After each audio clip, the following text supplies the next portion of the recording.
Hello everyone and welcome back to the video. Today we're going to be talking about a civilization that is excellent for new players, and it makes playing Age of Empires 2 so easy. Let me be clear, this is a great civilization for new players, but it's also really good for players that have a lot of experience and are looking to just get better at ranked gameplay and get more consistent in their gameplay at pretty much any elo bracket. It's also a great civilization to pick up if you're looking for a new kind of low-key civ to play, because you don't want to be running into mirror matches or playing the top meta stuff that others are playing. And no, this civilization is not the usual suspects like Franks and Mongols that are easy to play and running rampant across most elo brackets. Of course, those are great to pick up as well as new players or players looking to climb elo fast. However, it could get repetitive to only see the same few civs that are the most popular ones. This civilization is one that's kind of flown under the radar, but performs just as well as the other two civs I mentioned across a variety of elo brackets, and especially it's amazing for the new players. Civilization I'm talking about is the Vietnamese, and let me explain why. Also, I have a fun coaching story to share at the end of the video where I convert a Dota 2 player into an AoE2 player through exactly one session. Stick around to the end of the video to find out more what happened there and enjoy the fun story. Alright, starting off with the Vietnamese, listen, when I think of a beginner-friendly civ, I want one that's easy to play, simple to understand, and most importantly, forgiving. I do a lot of coaching, and it's really important to note this last word. It has to be forgiving. It can't be a civilization that requires a certain timing, or you need to end the game before 30 minutes, or you need to play towards one specific line of play, or else the civilization is very, kind of bad. It needs to be a civilization that's well-rounded and can forgive mistakes. It doesn't need perfect play, or at least precise play, to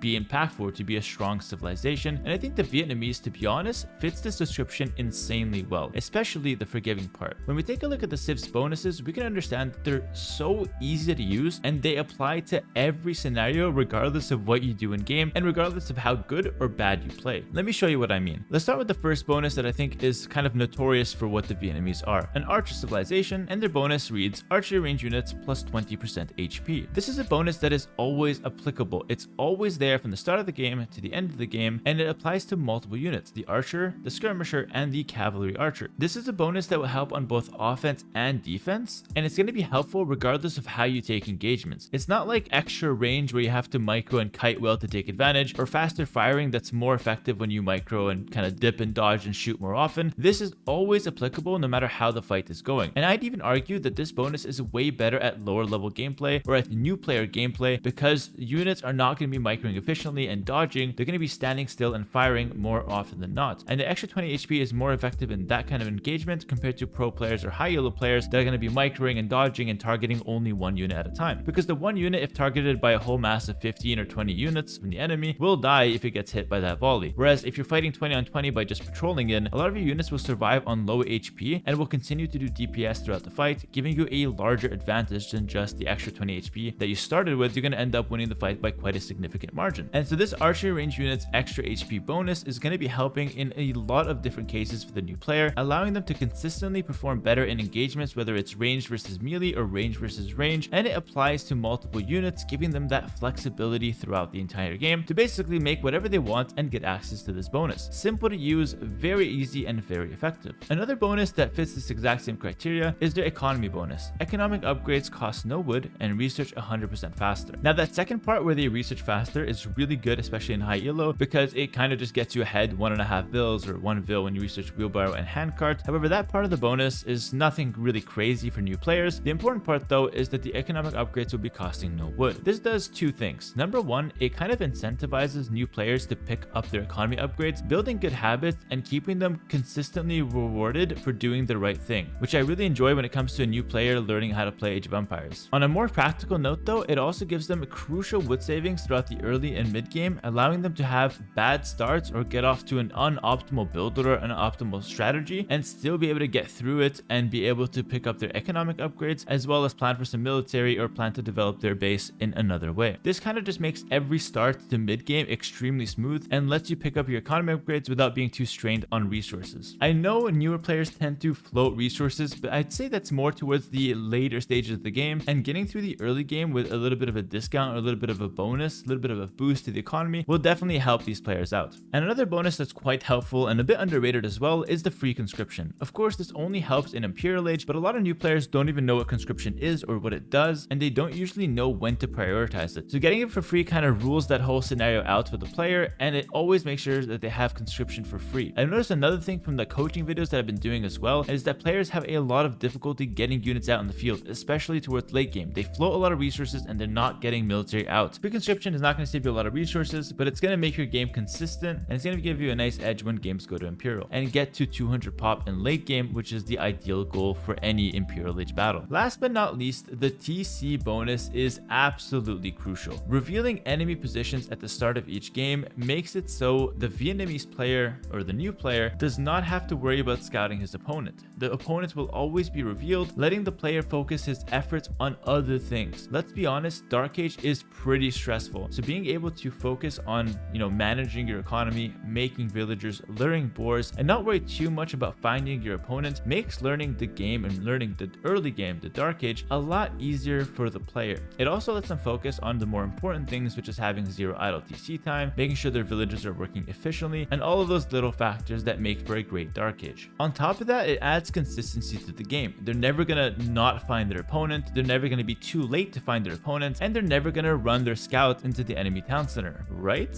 Well, that last part might not be true. I think I've heard some stories of people running their scout into a enemy town center on arena, so I wouldn't put it past the guys to lose scouts even if you know where the enemy TC is, but that's completely fine. I think having the Vietnamese bonus will at least reduce the likelihood of it happening, which is definitely a plus. Honestly, the unique techs for Vietnamese, like the battle elephants getting 100 HP for the Castle Age, Chatras, and paper money in Imperial Age, are not insane unique techs, but paper money especially can really help on Black Forest or arena games, giving the Vietnamese player access to extra gold in late game and allowing them to close out the game. However, the team bonus is quite solid. The Imperial Age skirmisher is a very nice asset for the Vietnamese, especially in those late games. And speaking of late games, let's talk about the different options that the civilization has and see how it scales into the late game. Honestly, you have pretty much everything you want when it comes to the Vietnamese. You have Haubs if you're up against heavy cavalry civs, you have elephants if you need a tanky frontline or a powerhouse unit, and you have a very relevant anti-archer unique unit in the Rattan Archer. Your cav archers are fantastic, you have decent and passable light cav, and you also have, most importantly, as I previously mentioned, the Imperial Skirmisher. Long trash games are the pinnacle of noob gameplay. Listen, we've all been there, and some of us are still there. 2-hour, 3-hour games where there's very little gold access, relics may or may not be picked up, and there's a lot of trash units on the field, and just very little siege units that could push. And in those situations, the Imperial Age Skirmisher will make the difference. The Imperial Age Skirmisher will give you a huge edge because it's basically a non-gold costing unit that performs like a gold unit, and that is a huge swing in post-Imperial battles and will give Vietnamese the edge to close out games. And if it doesn't give you the edge to close out the game, at least it gives you a solid unit to continue trading effectively with your opponents over the course of an hour or two in post-Imperial. It's also a pretty badass and nice looking unit, so there's that. In conclusion, guys, any civilization can be played,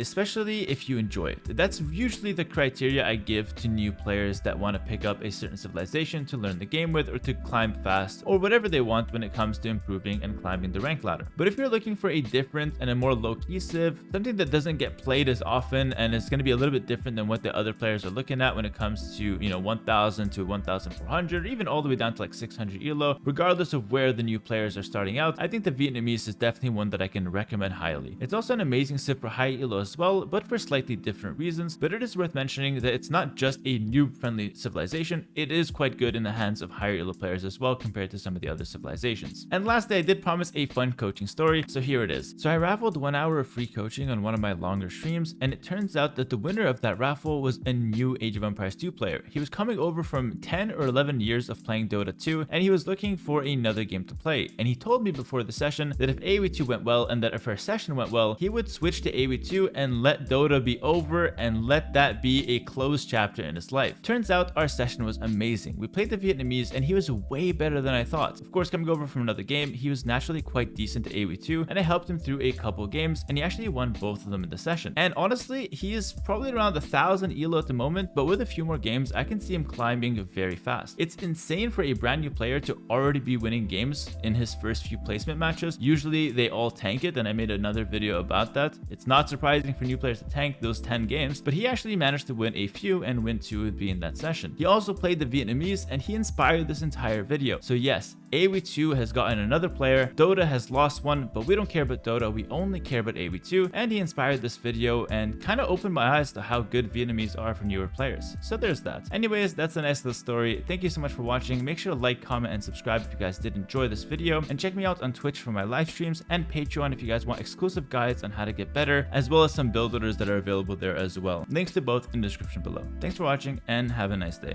Peace.